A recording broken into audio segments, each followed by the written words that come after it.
अब नंबर 2 पढ़ रहे हैं आप वियोग श्रृंगार। श्रृंगार में संयोग श्रृंगार पढ़ लिया है, ये उसका दूसरा भेद है वियोग श्रृंगार। ध्यान दीजिए वियोग श्रृंगार की परिभाषा की जहां नायक नायिका के मिलन में बाधा हो, जहां नायक नायिका के मिलन में बाधा हो या दोनों की वियोग अवस्था बढ़े, एक दूसरी जगह हो और एक दूसरी जगह हो और एक दूसरे से मिलने के लिए दोनों तड़प रहे, तो वहां पर कौन सा श्रृंगार रस होगा? वियोग श्रृंगार रस।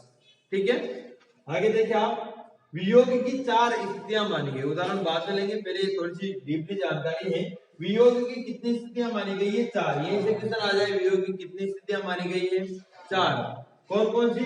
पूर्व राग, मान, प्रवास और करुण। पूर्व राग, मान, प्रवास और करुण क्या क्या होती है ये?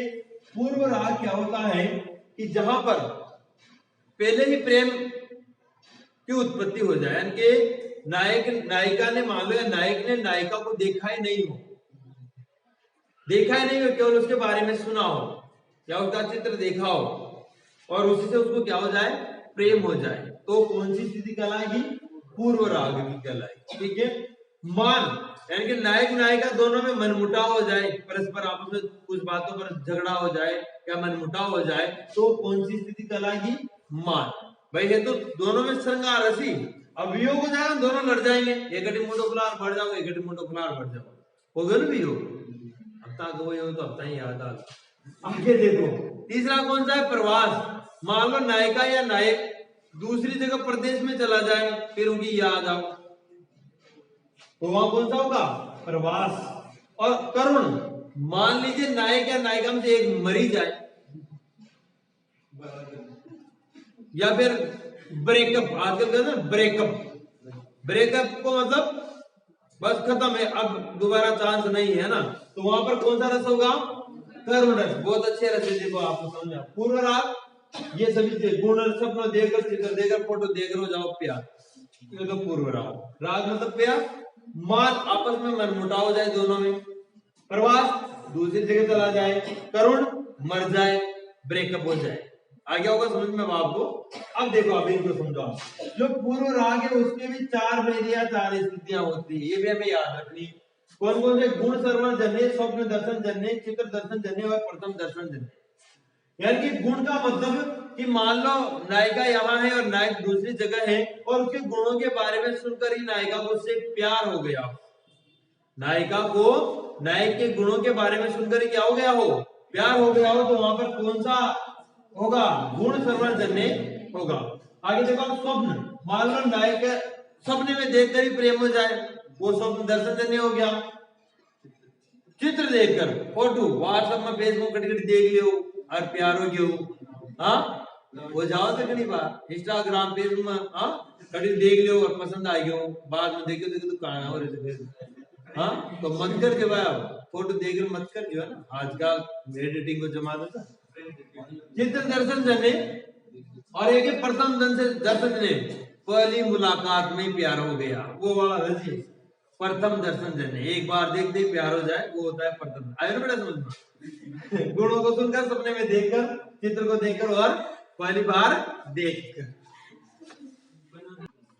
वियोग श्रृंगार रस की परिभाषा और थोड़े उसकी स्थितियां पढ़ने के बाद में हम इसके उदाहरण के बारे में पढ़ते हैं। ठीक है, वियोग श्रृंगार रस की परिभाषा तो मैंने बताई थी कि जहां पर नायक नायिका के मिलन में बाधा हो या एक दूसरे से अलग हो गए हो, तो वहां पर क्या होता है? वियोग श्रृंगार रस होता है। उदाहरण देखिए आप, भूषण बसन बिलोकत से के प्रेम विवश मन कंप पुलकतन नीरज नैन निर्भय पी के भरे पी सकुचात कहत सुमेरी उर ओमगत शीर स्नेह सगुन सीए के। यानी कि जब सीता को रावण यानी कि हरण करके ले जाता है, तो उसके बाद में जब राम जी उनको ढूंढते हैं तो उनको एक जगह पर उनके क्या मिलते हैं? आभूषण मिलते हैं, कुछ गहने वगैरह, वो फेंक देते हैं ना सीता ऊपर से, तो उनके कुछ वस्त्र और कुछ आभूषण राम को मिलते हैं। तो उन वस्त्रों और आभूषणों को देखकर राम के हृदय में वो वियोग का जो वियोग नामक जो स्थायी भाव होता है वो जागृत हो जाता है, वियोग श्रृंगार, हाँ कौन सा? वियोग श्रृंगार रस उनके हृदय में जागृत हो जाता है। अब आपको देखना है कि यहाँ पर सबसे पहले मुझे रस कौन सा है, तो वियोग श्रृंगार रस है, क्योंकि सीता को का हरण करके ले गया रावण, तो उनके वस्त्रों को देखकर उनको दुख हो रहा है ना राम को, उनकी याद आ रही है, उनको वो दूसरी जगह है, तो यहाँ पर दोनों का वियोग है एक दूसरे का, तो वियोग श्रृंगार रस है। स्थायी भाव वियोग श्रृंगार रस, कोई सा भी श्रृंगार हो उसमें कौन सा आएगा? रति। स्थायी भाव कौन सा आएगा? रति। ये रस आ गया वियोग श्रृंगार। आगे देखो आश्रय। अब ये वियोग श्रृंगार रस किसके हृदय में जागृत हुआ? राम के हृदय में। किसको देखकर? वस्त्रों को और आभूषणों को देखकर। किसको देखकर? वस्त्रों और आभूषणों को देखकर राम के हृदय में जो वियोग श्रृंगार रस है वो जागृत हुआ। तो आश्रय कौन हो गया यहाँ पर? राम। जिसके हृदय में स्थायी भाव जागृत हो उसे क्या कहते हैं हम? आश्रय कहेंगे। आलम्बन अब किसके सहारे हुआ? सीता को याद करके, सीता की वजह से हुआ, तो यहाँ पर आलम्बन कौन हो गया? सहारा सीता। अब दूसरे के वस्त्र होते तो उनको देखकर थोड़ी उनके हृदय में ये वियोग आता, क्योंकि वो सीता के थे, उनकी पत्नी के थे। उद्दीपन अब उनको वो जो स्थायी भाव जागृत हो गया, श्रृंगार रस जागृत हो गया, उनके अंदर रति नामक स्थायी भाव जागृत हो गया, और जहाँ रति नामक स्थायी भाव जागृत होगा वहां कौन सा रस होता है? श्रृंगार रस होता है। अब हमें देखना है कि वियोग वाला है या संयोग वाला है। तो यहाँ पर वियोग वाला है। उद्दीपन सीता के वस्त्र आभूषण और संयोग कालीन स्मृतियां, यानी कि यहाँ पर उनको और ज्यादा बढ़ाने का काम कौन कर रहे हैं? सीता के वस्त्रों को देख देखकर और ज्यादा दुखी हो रहे हो। आश्रय की चेष्टाएं, सॉरी आश्रय चेष्टा नहीं, उद्दीपन, यानी कि उनके आश्रय के अंदर जो स्थायी भाव जागृत हुआ उसको बढ़ाने का काम कौन कर रहे हैं? वस्त्र सीता के आभूषण और संयोग का, जब वो साथ में रहते थे वो कैसा समय था उसको याद कर करके वो और ज्यादा अंदर ही अंदर दुखी हो रहे, वियोग में तड़प रहे हैं। अनुभव क्या है? आश्रय की चेष्टा है। अब राम की जो चेष्टा है वो अनुभव, वो रो रही, अश्रुपात, यानी कि उनकी आंखों से आंसू गिर रहे हैं। अश्रुपात होना, आंसू गिरना। कंप उनका शरीर कांप रहा है, रोमांच उनका शरीर रोम रोम ऐसे कांप रहा है। और यहाँ पर संचारी भाव क्या है? रति, यानी कि सीता की याद आ रही है, वो सॉरी स्मृति। संचारी भाव क्या है? स्मृति, यानी कि सीता की याद। सॉरी अर्थ नहीं बताया मैंने आपको, अर्थ अब देखिए। भूषण बसन विलोकत से कि राम जब वन में सीता जी को ढूंढ रहे थे तो उनको उनके कुछ आभूषण और कुछ वस्त्र मिले। तो भूषण यानी कि वस्त्र, सॉरी भूषण यानी कि गहने आभूषण, और वसन यानी कि वस्त्र।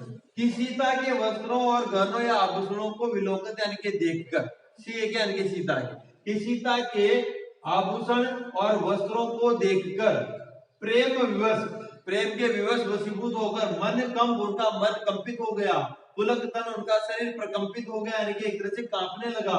नीरज नैन और कमल जैसे, नीरज क्या होता है?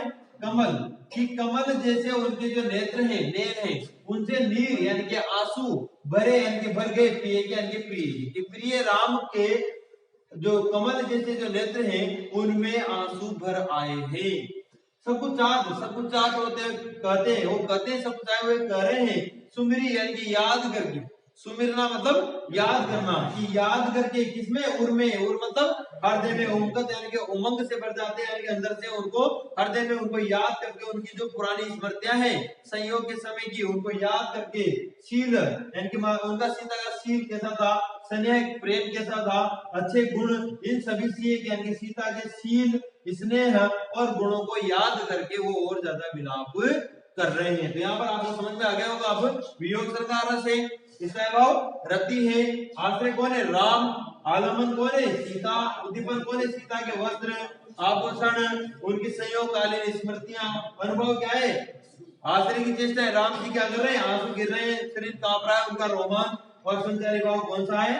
स्मृति यानी कि वो याद। ठीक है, अब एक और उदाहरण लेते हैं इसमें। अब वियोग श्रृंगार रस का दूसरा उदाहरण देख क्या, पहला हमने पहले सीखा था। अति मलिन वृषभानु कुमारी, अधमुख रहति उरद नहीं चितवती, जो गत हारे थकित जुआरी, छूटे चिकुर बदन कुमलानी, जो नलिनी हिम कर की मां। पहले मैं इसका अर्थ बताऊंगा आपको, तब आपको अच्छे समझ में आएगा। देखिए, अति मलिन वृषभानु कुमारी, वृषभानु कुमारी कौन है? राधा। मलिन मतलब दुखी, ठीक। यानी कि जो राधा जी हैं वो कृष्ण के वियोग में बहुत ज्यादा दुखी है। कैसे? अधमुख रहती, आधा मुख है ना, खुला हुआ, आधा नीचे झुका हुआ है। उरद नहीं चितवती, ऊपर की तरफ नहीं देखती है, बस ऐसे बैठी हुई है, इधर उधर नहीं देखती रहती है ना, एक ही जगह। जो गत हारे थकित जुआरी, की जुआरी जो जुआ खेलते हैं वो मान लो थक कर, जुए में खेलते खेलते थक कर हार जाते हैं ना, बहुत सारे पैसा हार जाते हैं, फिर थकने के बाद उनकी जो स्थिति होती है वैसी स्थिति किसकी हो रही है यहाँ पर, राधा जी की हो रही है। छूटे चिकुर, चिकुर होते हैं बाल, छूटे मतलब खुले हुए, बाल उनके खुले हुए हैं। बदन, बदन मतलब होता है चेहरा या मुंह, और उनका जो चेहरा है वो कुमलाया हुआ है, कुमला जाता है ना, मुरझा जाता है, उनका चेहरा मुरझाया हुआ है। और जो नलिनी, उनका चेहरा किस प्रकार मुरझाया हुआ है। नलिनी किसे कहते हैं, कमल की जो नाल होती है ना, या डंठल कह सकते हो आप, जो डंठल होता है वो बीच में ऐसे ऐसे ऐसे और ऊपर एक कमल रहता है, भाई कमल तो ना बनाने, ये जो नाल होती है ना, ये और ये कमल, कमल ही ले लो आप, कि जो नलिनी हिमकर, हिम यानी बर्फ, कर यानी कि गिरना, कि जैसे बर्फ गिरती है ना और पाला पड़ता है सर्दी में, पाला पड़ने पर फसलें खत्म हो जाती है, वैसे कमल होते हैं ना, वो पाला यानी कि बर्फ गिरते हैं वो कमल नष्ट हो जाते हैं। कि जिस प्रकार बर्फ गिरने से कमल नष्ट होते हैं, उसी प्रकार ये जो राधा जी का चेहरा है वो मुरझाया हुआ। ठीक है, अब ये अर्थ आपको समझ में आ गया, यानी कि राधा कृष्ण के वियोग में क्या हाल है उनका वो बताया है। अब अपने को यहाँ सबसे पहले पता चल गया कि वियोग है, राधा जी कृष्ण को याद करके बेचैन है, दुखी हैं, तो वियोग श्रृंगार रस है। जहां वियोग श्रृंगार रस होगा वहां स्थायीभाव होगा, रति कंफर्म है, दोनों चीजें, ये रस आ गया, ये स्थायीभाव हो गया, तो कोई दिक्कत नहीं। अब आपने देख लिया वियोग किसको है, राधा जी को, तो जिसको, जिसके अंदर आप, जिसको वियोग है उसके अंदर ही तो ये जागृत होगा वियोग श्रृंगार रस, तो राधा के अंदर हो रहा है, तो यहाँ पर आश्रय कौन हो गया, राधा जी। किसके कारण हो रहा है, कृष्ण जी के कारण हो रहा है, तो वो कौन हो गया यहाँ पर, आलम्बन हो गया, सहारा हो गया ना। आगे देखो अब उद्दीपन, अब उस वियोग श्रृंगार को बढ़ाने का काम कौन कर रहे हैं, संयोग कालीन, जमा लारा रह जाओ, बंसरी बजाओ, दामो बटी रची, गुमुख रचा, अब वो संयोग कालीन स्मृतियां क्या कर रही है, और ज्यादा बढ़ा रही है। अनुभव, आश्रय की चेष्टाएं अनुभव होती है। अब आश्रय कौन है यहाँ पर, राधा, आश्रय कौन है, राधा। अब वो वियोग, वियोग के कारण क्या क्या कर रही है वो, राधा का मुंह छिपाए बैठे रहना, ये देखो अधमुख, ये अधमुख रहती है, क्या अधमुख यानी कि मुंह को छिपाए हुए रहती, उरत नहीं चितवती, किसी को मुंह नहीं दिखाती या चारों तरफ नहीं देखती है, चितवत यानी देखना, तो मुंह छिपाए बैठे रहना, जुआरी की तरह थके हुए बैठे रहना, तो ये क्या है, ये अनुभव है, आश्रय की चेष्टाएं हैं। संचारी भाव क्या है, देने, देने का अर्थ क्या होता है, मैंने आपको लिखाया था, क्या होता है देने, आप चक्कर पढ़ो, देने मैंने लिखाया था ना आपको, ये देखो, ये लिखा कि अपने को हीन समझना, राधा जी अपने आप को क्या समझ रही है, हीन समझ रही है। फिर गलानी, गलानी यानी अपने आप को असक्त समझना, कमजोर, यानी कि इतनी शक्ति भी नहीं होना कि उठ खड़ा हो, और चिंता, चिंता करना, टेंशन वगैरह है, तो ये तीन क्या यहाँ पर संचारी भाव, देने यानी कि वो अपने आप को कमजोर महसूस कर रही है, गलानी भी महसूस कर रही है, और चिंता भी है यहाँ पर, तो ये कौन सा हो गया अपने रस श्रृंगार रस कंप्लीट।